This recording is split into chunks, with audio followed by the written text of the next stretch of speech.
Okay, Nathan, thank you. I just unmuted myself. So, good morning, everybody. Like Nathan said, my name is Mark Provazic. I'm Vice President of Business Development at Universal Load Banks in Wixom, Michigan, which is just a little west of Detroit. And this morning, what we're going to talk about is load bank fundamentals. So, you're going to get a basic overview of load banks, what they do, why you need them. We're going to touch upon some safety aspects of the load banks.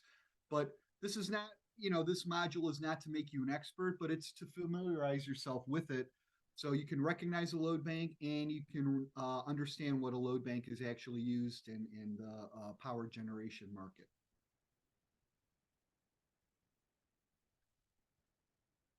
So a little about myself. I have 31 years of load bank experience. I've been a technician, sales and sales director for various load bank companies, product manager, and marketing manager. I was also in the Air Force. We're getting some noise. I don't know if someone needs to mute. Seems like there's some air. Thank you. I was also I'm an Air Force vet. While in the Air Force, I was ground equipment, which included a lot of test stands and load banks. So I was familiar with them even back in my youth. I supported the F-16, the U-2s, and the SR-71s at Beale Air Force Base right before they were putting mothballs in the 90s. And finally, I was author of the last two sections of the EGSA reference book. So don't want to really say that my load banks have been my life, but if you look at my resume, it really has. So moving along, here's what we're going to talk about today. What is a load bank? I think somebody has a mic on, if you can mute. Thank you. So today we're going to talk about what is a load bank, why you need it. We're going to test on codes and standards just a little bit. There's only one or two codes that really affect the load banks, and a lot of other agencies and regulatory groups use that, the two basic ones for theirs also. We're going to talk about the types of load banks, how to recognize a load bank, a little bit in formulas and power factor. And in regards to this, it's more like day-to-day stuff. We don't really do a lot of calculations, but we'll talk about the most common ones that I get asked. Safety is very important. We're going to touch about a few slides on the circuits that are in the load bank, the digital control platforms, how do you control these, and a quick summary. So in regards to questions, we have a pretty big group here today. So if you would just put something in chat or send them to Nathan, and I will get those answered as quick as I can. Hopefully this afternoon I get answers back. So without further ado, we'll get started. And this runs about 45, 50 minutes, this presentation. So what is a load bank? In its most basic form, a load bank puts a load on a power source. So common examples are a toaster. When you put a toaster into the wall, you're, putting a load on it. And basically that through the heaters in the toaster, it converts it to heat. Same with the light bulb. You put a 60-watt incandescent light bulb in, you're putting a load on it. But however, the best example is hair dryers. So in a hair dryer, say it's 1800 watts, what happens is it'll suck in the cool air through fan blades, and it has a motor to help achieve that, to move the fan blades. And then you'll have resistors here. What the resistors do is they convert, the power to heat, and then the heat is exhausted as the hot air to dry your hair.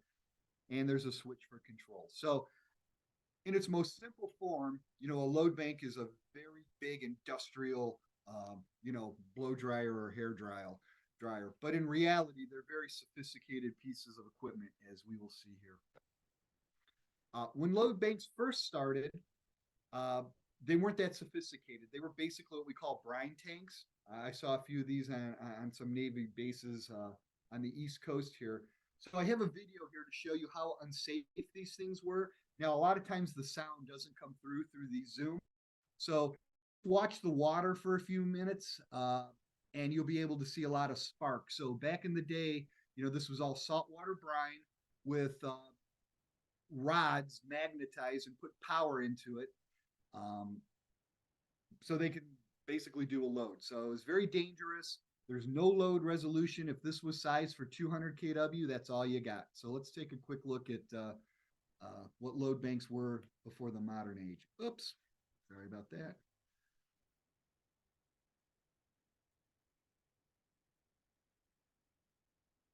So here's where you want to start looking. There you go. You can start seeing those sparks and all the heat.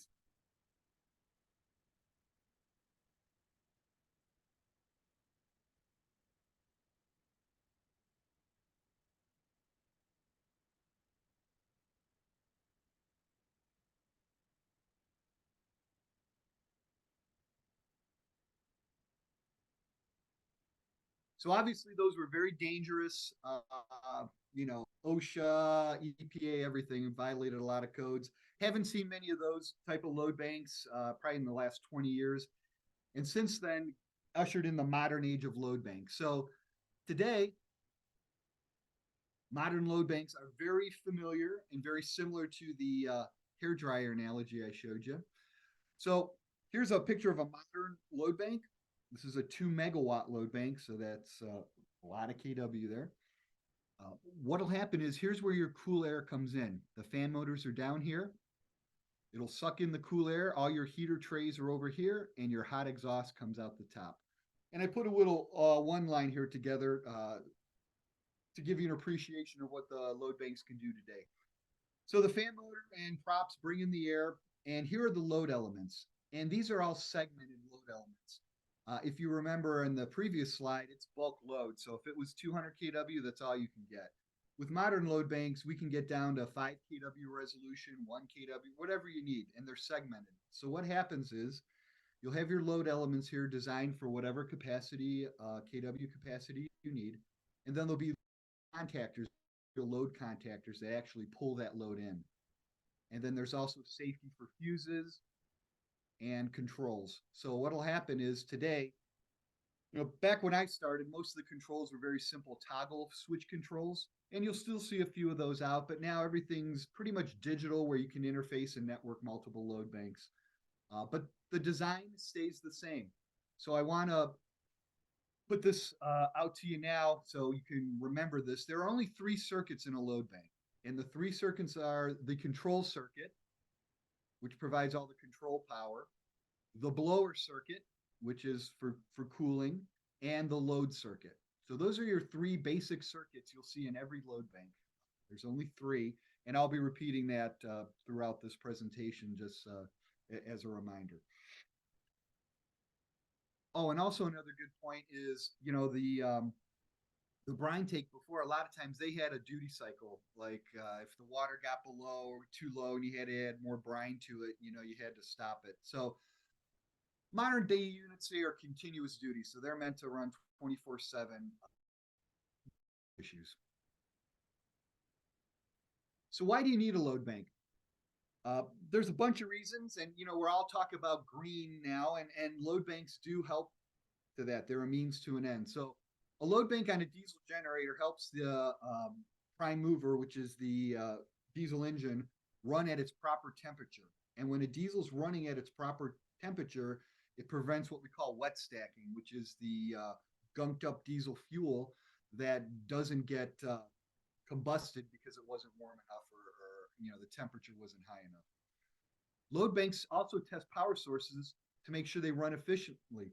So a lot of our load banks that we sell are done to service and rental places that, if there's a building or an older gen set, they'll slap a load bank on it and run it through its paces on load to see where it fails, see if it meets the emissions and all that. So, 2 very important points here for green where load banks help. Load banks help, like I said, the other power sources to see if its carbon footprint can actually be as small as it can be, and also life saving. There'll be load banks with emergency backup generators to make sure that the emergency backup power runs when you need it. It's when you lose power and you have to go to emergency. So there's life saving, there's green, and there's also emissions. So even though a load bank, is a smaller part of, say, an overall power gen backup emergency power system, it's a very important one because it can do 3 to 4 things that are critical to ensure the operation of the equipment. So why do you need the load bank? And we'll start with the diesel engine. So there's 2 types of load bank, a resistive, and a resistive load bank is the most common type that you'll see by far. There's resistive reactive and there's inductive capacitant load banks. We'll touch on those, but in your day-to-day, you're probably going to see resistive load banks. They're 90+% of what's out there. So when you put a load bank on a diesel generator set, here's what happens. The first thing you're doing is you're really going to start burdening the prime mover, which is the diesel engine. You're going to get that up to temperature. So as that's happening, it affects all the other systems. So as this thing's working harder, it's going to need to be cooled off a little bit. So it's more through its radiator and cooling system. I had mentioned about the exhaust system and the diesel fuel getting all gunked up. Well, as this prime mover is burdened, it puts more stress on the exhaust system and it'll start blowing out anything in there that's all gunked up because it's reaching its final and operating temperature. Circuit breaker and control panel and alternator. As you start, putting more load on, you're putting more of a burden on this prime mover, and it's going to start drawing more amps. And that's where all the alternator, circuit breaker, and control panel comes in.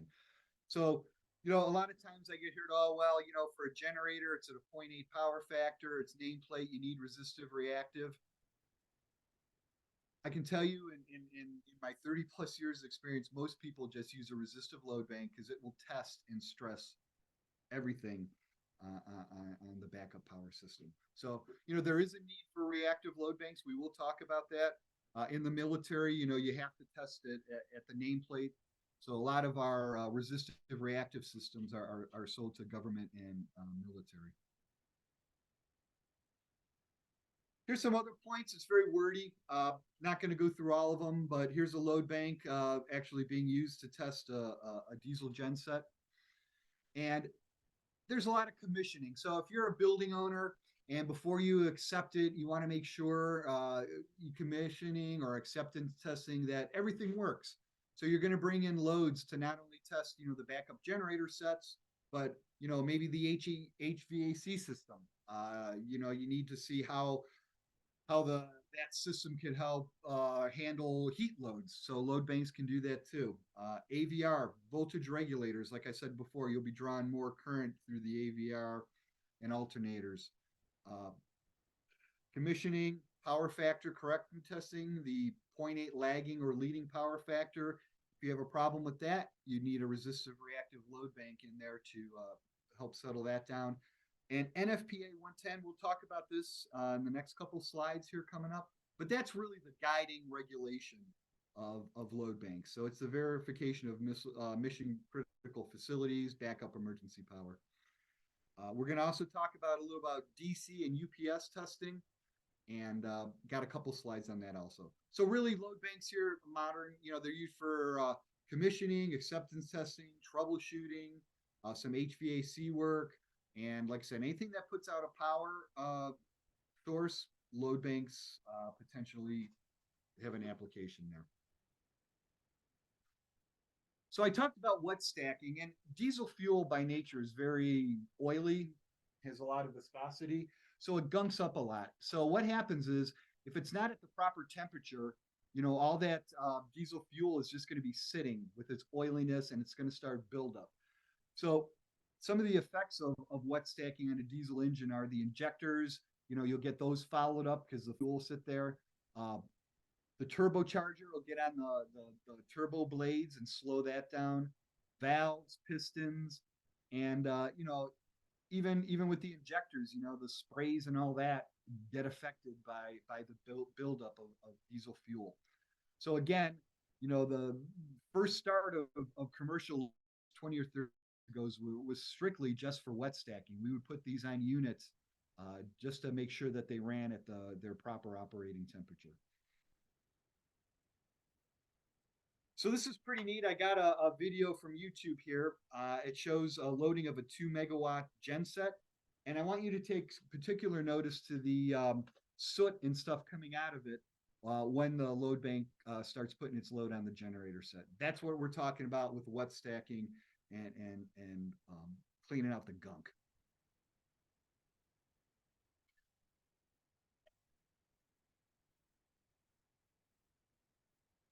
You'll see on startup, just right away you get some, and then when they start adding load on it, you'll see bursts of the gunk coming out.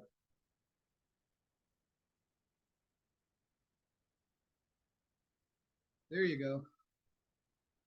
So as you increase the load on the gen set, you'll see a lot of that stuff getting blown out, and that's actually very good. That's what you want to see.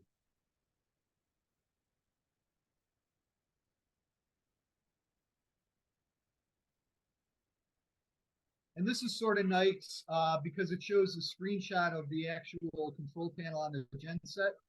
I just want to give you a appreciation of how many amps and how much power a load bank can absorb.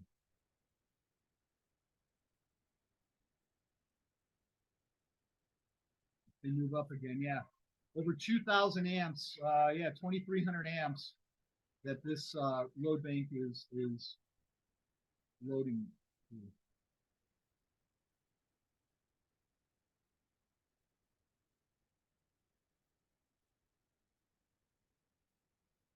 Okay, we're gonna need to solve all that for time. But again, I want to make this point. It's very important. A load bank does not produce any power at all. It absorbs it. Its whole purpose in life is to take the power under test and convert it to heat, and then it's exhausted out. So if you see anything anywhere where a load bank can generate power, it cannot. A load bank absorbs power. Hey, now we're Mark, gonna Mark, yes. you mind speaking a little bit closer to the microphone? Oh, sure. Yeah, thank you. Better. Okay. Little bit, yeah, thank you. Okay, thank you. Load testing and codes. Like I said, there's not a lot of codes that the load banks really fulfill, but there's one that sort of spreads its tentacles to all the other codes. So, there's the National Electric Code that does mention load banking. It talks about power systems commissioning the building under load. And there's also what we call a JACO, or authorities having jurisdiction, a lot of times for hospitals or project engineering. They may require load tests to meet any acceptance or commissioning requirements. There's NFPA 70, which talks about periodic load testing.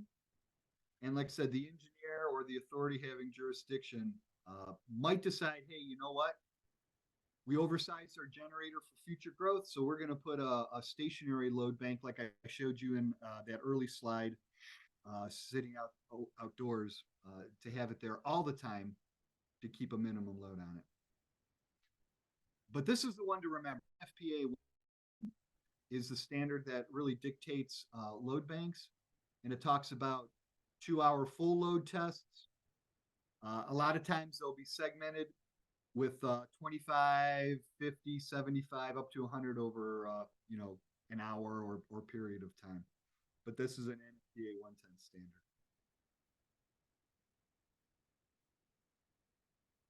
You'll see a lot, but generally in the industry, it's recognized that at least 30%, you need at least 30% on diesel generators to make sure that they're at their minimum load level, and like I said before, that the diesel generator and prime mover are up to operating temperature. Yeah, this is the 50 and 70% nameplate, 30 minutes. That's very common for NFPA 110 testing. And then there's some life codes, basically to make sure that for egress and getting out of a building, that the generator's working and there's light and illumination and exit signs so people can get out of a building. And there's also extended to hospitals. So the Joint Commission accredits hospitals, and they look to NFPA 110 for their load testing requirements also. And there's other codes that may apply, but again, the thing to remember for load banks is NFPA 110. That is the governing one. And basically, like, if an organization doesn't have written specs or procedures, they'll reference or refer to, an existing one, most likely NFPA 110. And here's a little video just to sort of summarize some regulations and testing.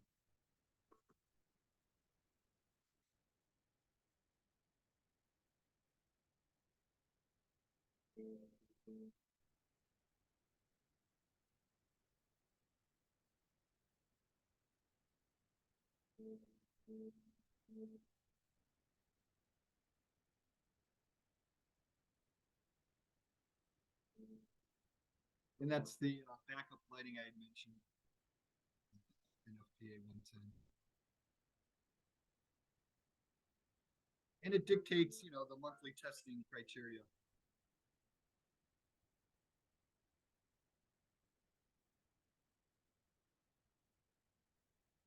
And this is the common 25, 50, and 75% test that we see in the industry. This is the Joint Commission. This is the hospitals.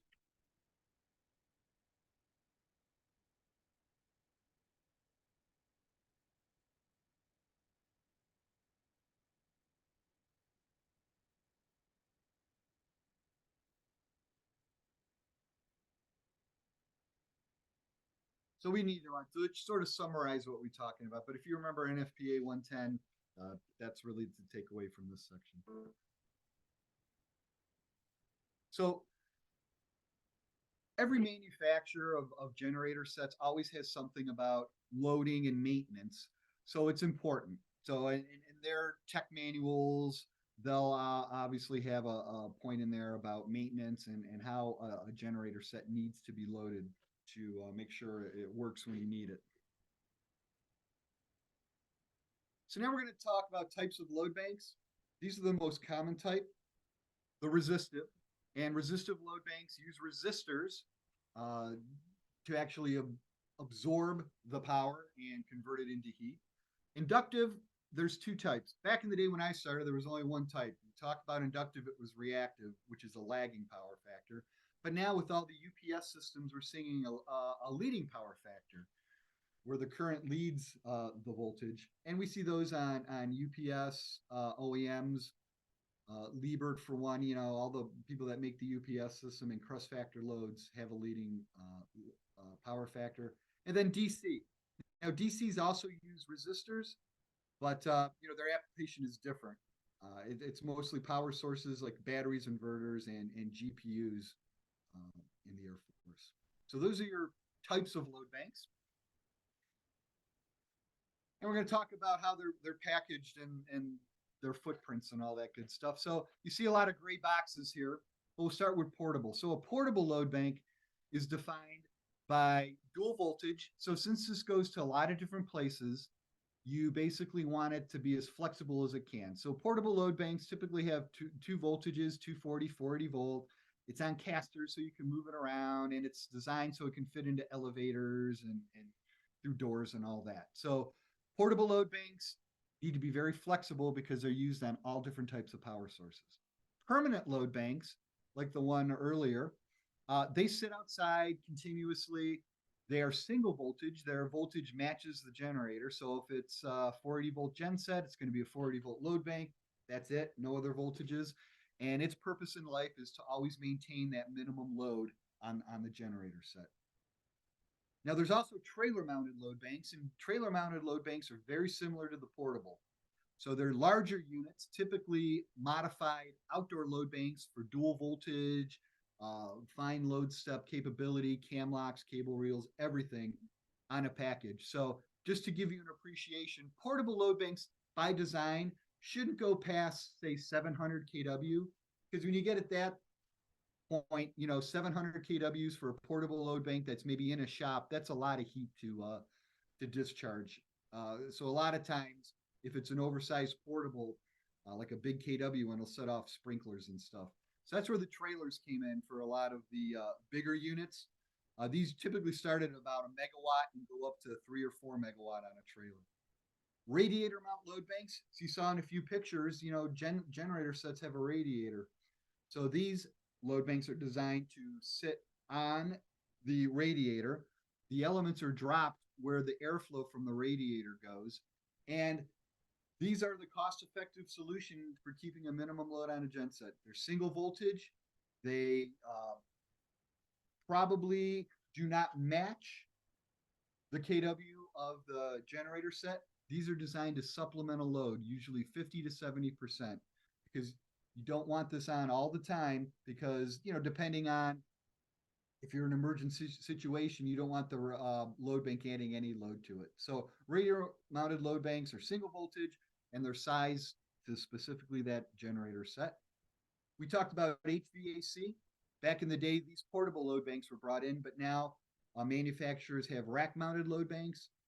Their whole purpose in life is just to fit into an existing server rack and generate heat so the HVAC system can handle and see how quick it can remove the heat load. And then finally, here's the big boys, the flagships of the load bank guys are the containerized load banks. So these typically are 10 to 20 foot containers, single voltage, but they're resistive reactive together. And these are used in shipyards, rental companies. So anywhere where there's big capacity, big iron, that's where these containerized load banks come in. So to recognize a load bank, well, obviously, if you see it on a radiator, then it's a radiator mounted load bank. If you see load banks mounted on pads, then it's an outdoor stationary. And you can see that these load banks have large exhausts to make sure the exhaust isn't at ground level, so it's away from people. Here's a portable load bank testing a rental genset. Here's a trailer mounted on a trailer. Here's a nice shot of some rack servers in actually a data center. And then finally, the large containerized load banks. And if you notice, the control is remote from the load bank. And we'll talk about those a little later on. That's very common today in the industry. So we had mentioned like, well, Mark, you're saying that a resistive load bank, can test everything in a genset. Well, can it test wires? No, but it can stress everything like I said. I mean, there's everything that has an inductance. Even a resistive element has some form of inductance. But for our discussion here today, most service and rental groups use just the resistive load banks for generator testing. Touch about this real quick. Unity power factor is when they're all in phase. The current and voltage are in phase. That's with resistors. A lagging power factor is when the current is lagging the voltage, and vice versa. When the current is leading the voltage, then it's a leading power factor. So that's about as much as we're going to get technical today on power factor. Just recognize there's different types, but in the industry today, 90+% is all a resistive or unity power factor. And here's my favorite example for a Friday, the beer analogy. KVA is made up of both KW and kVAR. And I don't like the term real power. Real power, because you can hear it and see it, is this part of the beer, and then the foam is a reactive, what they call wasted, which really isn't. I mean, if you put a reactive load bank on, you're really not going to hear much because you need a resistive with it. And that's where they got to the wasted or usable. But that's really sort of dated now. So basically, resistive load banks, to get to different power factor, you would need to connect a reactive load bank in parallel. And that's commonly done today. You just put it on the power source in parallel, a resistive reactive load bank, and then you can get different power factors. And here's a nice video about the elements. I won't play the whole thing, but it just gives you an appreciation of the secret sauce of manufacturers. So the design of the resistive element is critical for load bank design. The better resistor design, the better you can get the heat out of the load bank into the air, the longer your equipment's going to last. So this is nice just to give you an appreciation of what these elements look like. So as you can see, there's a lot of different sizes of resistor elements that have to fit in to a lot of different size load banks. So what manufacturers try to do is standardize on standard, say, frames of loads, as you saw in that previous picture. So this is going to show you how load bank elements are stretched. And these elements, the whole goal is to get as much watt density in the small element as you can, because the more you put in the load bank, the more capacity you have, and the happier your customers are. So to make elements fit this heater tray, they're going to have to stretch the load bank elements. And it's critical that during this process, what they inspect is that none of these windings touch each other. Because what will happen is if you have a winding touching each other over time, it's going to develop more heat and potential failure. So once they get to stretching the elements, we'll move on to the next slides. Here we go. So to make it fit in that heater case, they're going to have to stretch it, 39 inches to make it fit. So they're going to go about 37 inches, and let's see if they can do it.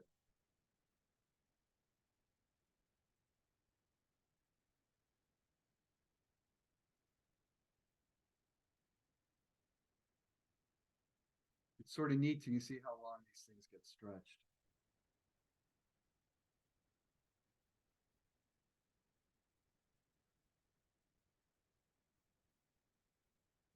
Here we go.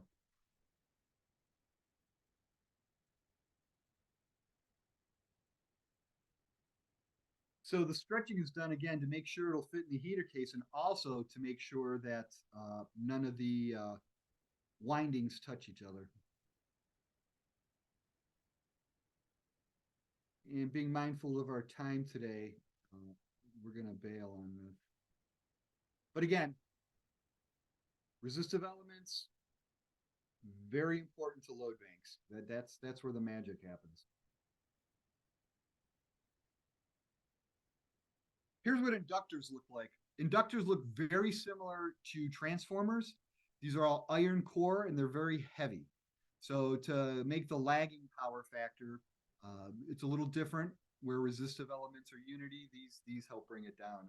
And these are pretty much, very expensive units. We have smaller ones there for the finer load steps, but you'll notice that due to the weight, most of these, any good design will have these reactors on the floor of the unit. And here's a cutaway of one of those containerized load banks. As you can see, the reactors are down here, the heater frames are up here, your controls are over here, and like I said, due to weight, these are on the bottom. So this is a nice packaging and cutaway to give you sort of look inside one of these load banks. This is a 6,000 kVA rated load bank, by the way. That's a lot of capacity in a 20-foot container. So here's some formulas. Us load bank guys, we don't deal with a whole lot. We need to know our KWs and some current per phase, but the real one we worry about is voltage derating. We get asked all the time, hey Mark, I have a 240 volt load bank. I need it at 208. Can I do it? Yes. Here's something very important. You can always put a lower voltage on a load bank. You can never put a higher voltage on a load bank. So if a load bank is rated at 480 volt, there's always plus or minus 5% tolerance on it. The manufacturer will tell you that. But anything above that, you're going into the zone where, you could theoretically blow up your load bank. And the reason is it's an exponential increase on capacity, not a linear, because the ohms don't change.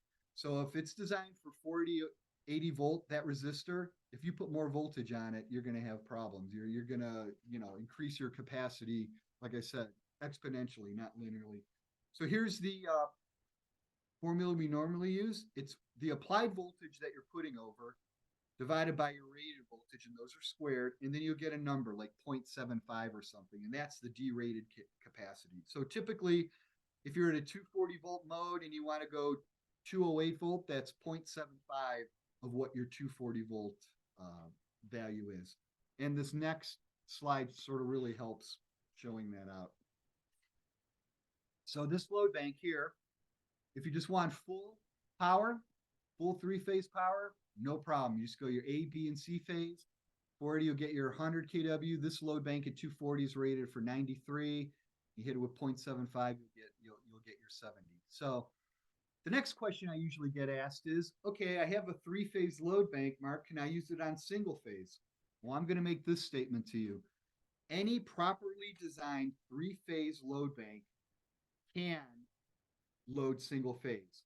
And there's two ways you can do that. The first way is just using your line and neutral to A and C phase, and you'll get 50% capacity of the load bank. Now, if the load bank has balanced delta type elements, which most do, so just so you know, most commercial load banks do have delta, balanced delta, you can do this. You can jumper your B and C phase and still connect to neutral and line, and you get a little more capacity. So instead of 50% for single phase, you can get 67%. So if I was, advising people when I talk to customers, I'm like, hey, if you do have some single phase applications to test, get a three-phase portable unit. We'll size it right so you can get down what you need at single phase. But the inverse is not true. If you have a single phase load bank, you're stuck. You cannot test single phase unless you had three of them, one for A, one for B, and one for C phase. DC load banks, just want to give you some takeaways on this slide, is that they're always talked in amps, whereas in AC load banks, we talk kW. DC load banks are talked in amps, and it's called discharge or capacity testing, not load testing. So just thought I'd share that for DC load banks. And here's some of the formulas, but I want to talk about heat load because we talked about it to give you an appreciation. So a BTU is a British thermal unit, and it's the amount of heat required to raise temperature of 1 pound of water 1 degree Fahrenheit. So I did the math for you. 1 kW is 3,412 BTUs. The average home, I'm here in Ohio, with winter uses about 81,000 BTUs annually. A 500 kW load bank puts out 1.7 million BTUs full load. So if you do the math, that's 21 homes.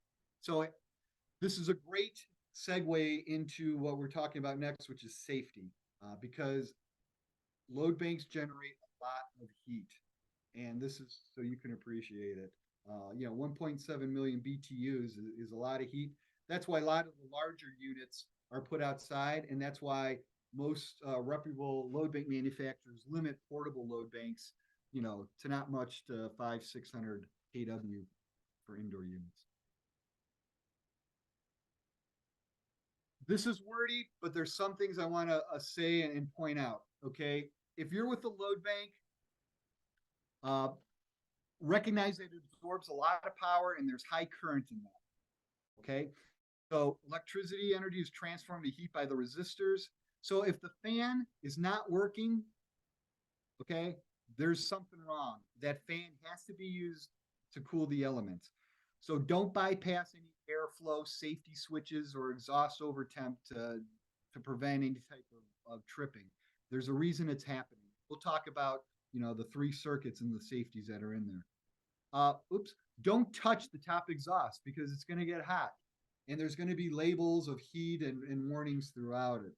If your air fail indicator stays on for more than a few seconds, shut down the load bank, find out why. And always use PPE when installing or operating a load bank. Be safe distances from it. Like I said, we generate, we don't generate, but we absorb a lot of the power from generator sets. But, if it's 2,000 amps in there and all those BTUs, you need to be careful. This is a little, another video I did just to show you arc flash, because our load banks have contactors in them, and if the contactor falls or if there's a short circuit, bad things can happen. Your life can change in the blink of an eye.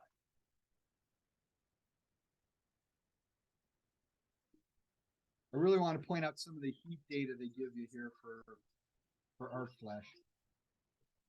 Let's get started with a look at what an arc flash really is and why it's so dangerous. Arc flash is a dangerous condition associated with the release of massive amounts of energy caused by an electrical arc. Right. Arc flashes can be caused by various conditions, including mechanical breakdowns or failures of electrical circuits. Right. Current overload. That's where we come in, the breakdowns of This contactors. explosive condition includes a broad spectrum of electromagnetic energy, plasma, fragments of damaged equipment, and molten metal from the destruction of conductors at the point. And if you didn't hear, there's molten metal and parts in these explosions. Consider the following. An arc flash event can generate temperatures reaching 35,000 degrees Fahrenheit. That's 4 times hotter than the surface of the sun. The molten copper that's generated during an arc flash often exceeds 2,000 degrees Fahrenheit. So this isn't meant to scare, to give you appreciation of the load bank. And in my 30 plus years, I might have seen one load bank explode. And it's because it was hooked up wrong.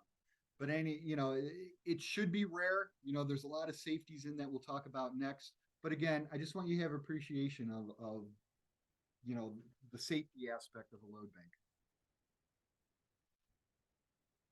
So I told you that, there's 3 circuits, and there's always going to be some common safety features on a load bank. So over temp and air failure are absolute musts on a load bank. If you're looking at a load bank that doesn't have either one, just keep moving on. What this does is, if it senses no air, it won't open, and it won't allow you to apply your master load. Same with the over temp. What the over temp will do, it'll break the 120 control line, and you won't be able to apply load. There's also load dump. I had mentioned that a lot of times, gen sets are oversized. In an emergency situation, you don't want the load bank on there because it'll be absorbing power from the generator set. It might be used for life saving. You should have a load. Looking at load banks, ask if they have a load dump that you can interface with the generator set. Basically, that just cuts the 120 to the load bank, and the load is dropped. We talked about the blower circuit. The blower circuit also will have safeties on it. So it'll have overload, motor start, and fusing. So if your blower isn't working, check these in the circuit.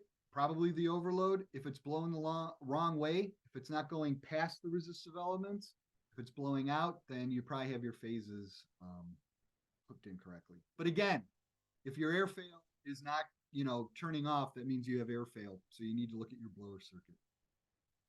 So here are the circuits. Your control circuit. Your control circuit provides all the controls for the load bank. Typically, it's 120 volt. And I showed just toggle switches just because it's so much easier to see the circuit. So when it senses, when you have 120 volts to it, you hit your control power light will go on. It'll send signals to your OTs and your air fails. That's good. Your blower turns up, closes the air fail switch, and then your master load will be able to do your individual loads. Now the master load switch, what this does, if this is open on a toggle switch load bank, none of these will work. It controls all the functions of this. And the master load was done back in the days for block loading, where you can actually put, say, your full 500 kW, and you don't have to hit all these switches. You can just use one master load. The next is the blower motor that we talked about with all its safeties. So that's the second circuit that you'll see in a load bank. And here's a fact: the quicker that the heat is removed from the load bank, the longer that load bank is going to last. So make sure that you have a strong horsepower motor and good fan blades that are putting a lot of CFM out through the heater cases, so it will run. The load bank will run a lot cooler. And then finally, the load circuit. The load circuit has all the safeties: the fusing, the contactors, and the load elements. And you can see here, it can get down to 5 kW. When we talked about earlier, the load banks and the bulk load were only very limited use. These are very useful because you can test, down to 5 kW. Some load banks even have 1 kW load state resolution. How do you control these things? Well, back in the day, it was standard toggle switches. And there's still some around now, but you're going to see less and less in those. The new generations, everything is now digital. And with digital comes a lot of nice safety features and everything else. So the communication and networking has gotten much better as we moved away from toggle switch controls. So you'll see a lot of handheld controllers. Today, modern load banks are typically, there's software that can control them. There's an HMI. You can interface with Modbus. You can network multiple load banks. So, those portable load banks I showed you, you can network up to 12, 15 load banks on a string and control them. Remote IO, a lot of times it's like, hey, we just want to interface with our existing, system, EPR, whatever, we can do that. And finally, some load banks even have PLCs in them where you can program and do specific loading profiles on it. Now, PLC ones are usually the higher end. It's like the containerized, but we've seen a lot more, and even at ULB, we do put PLCs in some of our smaller load banks too. Like I said, you're going to see a lot more digital control. It does a lot because, with digital control, you don't have the toggle switches. It's more of a soft buffer type than a hard, hit with the toggle switch. So you can get more synchronous load steps where they work together better. And like I said, it's just really starting to hit, but most people have switched over to digital controls. Here's a handheld controller. These will have USB ports in it, so all your data logging and everything else can get saved. These new controllers automatically will derate. It'll sense the voltage and derate it for you and do your calculations. So it's pretty good, and it's only getting better as the technologies, start moving forward. And obviously, software control is the bee's knees, so to speak. You can do everything with it. Load banks. These are usually typically for OEMs or test cells. They'll ask to work on some sort of loading profile, and the software will do that for you. This is really important, and a lot of people don't know about this, but this is another thing that load banks do that's really important. So I had mentioned earlier that, hey, these generator sets, they need to operate, say between, 30% or even 50 to 70% if it's a supplemental type load. Well, how do we do that? How do we make sure that they maintain that? Well, it's something called site load correction. You'll hear it as load shedding. But either way, it's the same thing. What'll happen is the load bank, through a current transformer, will sense what the building load is. So what'll happen is once it senses, hey, the building load isn't enough, it'll start adding load, or vice versa. It'll say, hey, we need to add more load, so we're going to do that. Now, I get asked, not daily, maybe weekly, hey, Mark, I don't need a load bank. I'm going to use building load. Oh, really? How are you going to maintain that building load? Because building load changes all the time, and it's not very repeatable. So if you get asked about building load, it's really not the way to test properly, because you're never going to be able to repeat the load test because the building load changes at all time. And here's a nice little slide I put together to show you. So you can see your facility load. It's not steady. It changes. There's elevators moving. There's this. There's motors. A whole bunch of things. So what our auto load shedder does, auto site load correction, it maintains whatever window you put in. So in this one is 50 to 70% they wanted. So the load bank then will supplement that automatically. So we see a lot of this on outdoor load banks, and we see it almost exclusively all the time on emergency backup, because you want to keep a load on your generator at all the time. And oh, by the way, when you switch over from utility to emergency, which is your generator, this will go offline, this will go offline. And like I said, for emergency situations, the load will drop out then through that load dump, because you don't want the load bank sucking juice when you need it for life-saving questions. So I know that there were questions, but if you can just put any questions in the chat, I'd appreciate it. But I want to do a quick little summary here for what we learned today, that load banks are a critical piece of test equipment, and they're used to load, record, and supplement virtually any power source. Load banks provide precise and repeatable load stepping. So unlike the brine tank and building load, with load banks, you can get the same load back every time. They're used for verify code compliance. They're used in many markets. Like I said, anything with a power output, a load bank is applicable. And finally, remember that a load bank does not generate any power at all, it absorbs it. And, safety is very important. So I want to thank everybody for their time. And like I said, if you have any questions or anything, please send them to me and I will get them answered hopefully this afternoon. So Nathan, that's it for me. Mark, we do have one question that's in the chat box. Yeah, go ahead. Any load bank sizing requirements, or is it the minimum size greater than or equal to the Gen KW rating? Correct. Okay, and that's really up to the application. So a lot of times, like I said, I gave you the example. Cleveland Clinic here, they're putting in a new eye bank, and they're going to have future growth. So they only need 1 megawatt now, but they're putting in a 2 megawatt load bank. 2 megawatt genset. So the consultant and the customer, they'll spec a 2 megawatt genset, and then the load bank will come in and they'll say, but we want the load bank to, start its 50% to 70% at a megawatt. So it's really dependent on, the size of the genset. But to answer the overall question on sizing, you can never go wrong if you say, hey, with the diesel genset, you need at least 30% load. You can never go wrong with that because almost all manufacturers say, 30% is the minimum load they need. I hope that helped with the question. Thank you very much, Mark. So what we're going to do now, if you have any more questions, you can go ahead and forward them to Mark. Mark, if you don't mind just typing in your email into the chat box just so everybody has I'll it. do that right now. Absolutely. Thank you again. Everyone, our next session is going to be starting right at the top of the hour. So we're going to go ahead and take a break right now and wait for our instructor to hop in the room and get set up. So thank you for your time, Mark, and everyone else will be starting in about 7-8 minutes. Thank you. Thanks, everybody.